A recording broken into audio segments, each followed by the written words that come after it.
Мен шайлоого барбай койсом эмне болмок эле? Мен жалгызмын да. Мындай ой дээрлик ар бир адамга келсе керек. Жок, сиз жалгыз эмессиз. Дагы миңдеген адамдар сиздикиндей эле ойду карманат. Буга соңку шайлоолор далил. Үстүздөгү жылдын эсебинен ушуну менен 4-чү ирет шайлоо болгон турат. Расмий статистика далилдегендей, добуш берүүгө катышкандардын саны улам азаюуда. Эмне үчүн добуш берүү керек? Биринчи себеп шайлоо укугун жана жарандык позициясын билдирүү үчүн 5 жылда бир келүүчү мүмкүнчүлүк. Экинчи себеп процесске максималдуу көп адамдын катышуусу үчүн салым кошуу.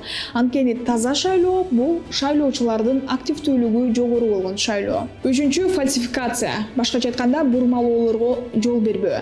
Шайлоого катышуунун дагы бир себеби. Анткени жогорку активдүүлүк менен добуш берүүнүн жыйынтыктарын бурмалоо ыктымалдыгы абдан азаят. Албетте бул ирет андай болбойт деп ишенебиз. Добуш берүү процессине катышуу үчүн адам эң ириде өзүн өз өлкөсүнүн жараны катары кабыл алуусу шарт. Этникалык өзгөчөлүгү, дини, улутуна карабай биринчи кезекте Кыргызстандын жараны экендигин эске салышы зарыл. Өлкөнү деп жашайбыз да. Кайсы жерге барсаңыз да ошондой. А эгерде биз өлкөнүн, элибиздин, жерибиздин кайдыгер болбой турган болсок, анда шайлоого баргандан кийин татыктуусун тандашыбыз керек. Ошол үчүн аябай маанилүү. Өлкөнү алдыга жылдыруу биздин ар бирибиздин колубузда. Биздин коомдо ар кандай позициядагы адамдар бар. Биринчиси өзгөрүүгө даяр же өзгөрүүлөрдү өздөрүнө баштаган коомдук активдүү жарандар.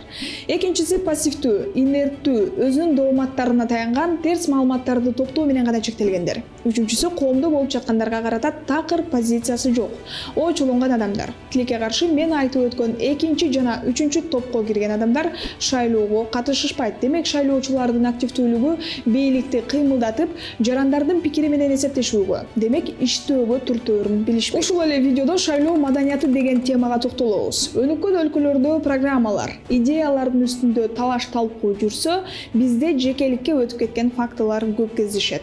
Шайлоого катышып жаткан бардык тараптардын жүрүм-турум маданияты, бири-бирине сыйлык мамилеси, башканын тандоосун сыйлоосу, үгүт кампаниясында жана шайлоо күнү конфликттерге жол бербөөсү, улутка, уруу-урууга, жер-жерлерге бөлүнбөө, жеңген жана жеңилген тараптардын сый мамилеси жана башка нормалардын жыйындысы шайлоо маданияты болуп саналат.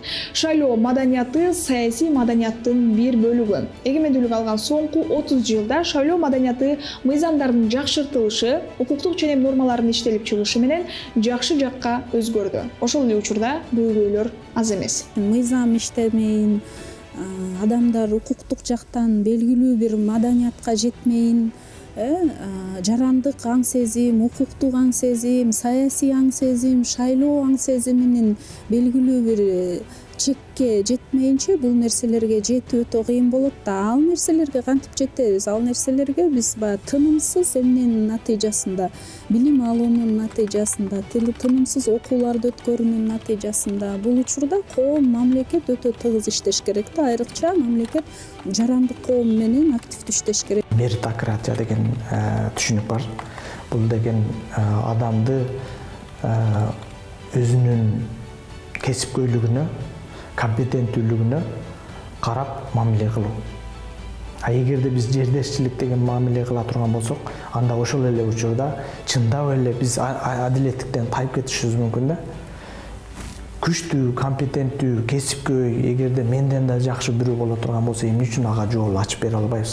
Шайлоо маданиятын жаңы деңгээлге чыгарууда шайлоочу, талапкер, партиялар жана тандоо процессин өткөрүүчү органдардын баары бирдей аракет кылышы шарт.